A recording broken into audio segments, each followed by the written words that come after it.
रियासत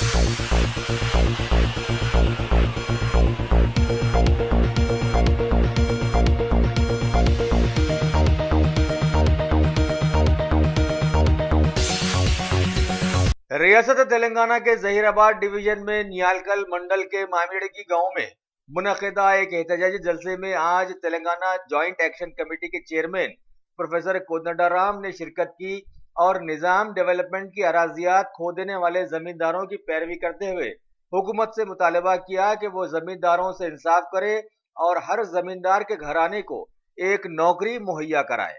ప్రభుత్వం పునరాలోచన చేయాలని కోరుతా ఉన్నాం. ఎందుకంటే ఇప్పటి వరకు ఏర్పడిన చాలా సెజ్లలో కూడా ఆశించిన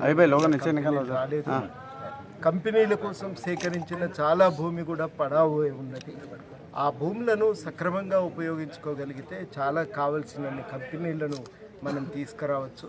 వాస్తవానికి చాలా కంపెనీలు ఏమంటాయంటే మాకు కావాల్సింది కేవలం భూమి కాదు, అనేక ఇతర సదుపాయాలు మాకు కావాలి, ప్రత్యేకించి మాకు మార్కెట్ సదుపాయాలు, రుణ సదుపాయాలు ఇవి మాకు చాలా కీలకం అనే మాట అంటున్నాయి. వీటన్నింటినీ గత అనుభవాలను సెజ్ల విషయంలో ఉన్న అనుభవాలను దృష్టిలో పెట్టుకొని ఈ జహీరాబాద్ సెజ్ విషయం పునరాలోచన చేయాలని మొదటిది. రెండవది మేము చెప్పదలుచుకుంది ఏంటంటే నిమ్స్ పేరుతో జరుగుతున్న భూసేకరణలో విపరీతమైనటువంటి దౌర్జన్యానికి అధికారులు పాల్పడతా ఉన్నారు. దౌర్జన్యం అంటే వాళ్ళు ఏదో కొట్టిండ్రు తిట్టిండ్రు అని కాదు, అక్కడ జరుగుతున్నది ఏంటంటే ఒక దబాయింపు కనబడుతుంది.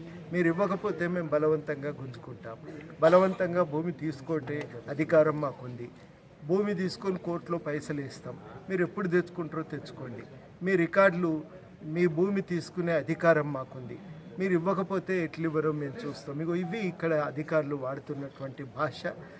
చాలా ఒత్తిడి పెడుతున్నారు కూడా. ఇది సరి అయినటువంటిది కాదు. రైతులకు భూమిపైన అధికారం ఉంది.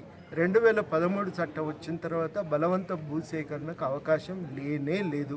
ఇది అందరు రైతులు గ్రహించాలి. వాళ్ళ ఆమోదం లేకుండా ఎక్కడ కూడా భూమి తీసుకోవటం అనేది కుదరదు.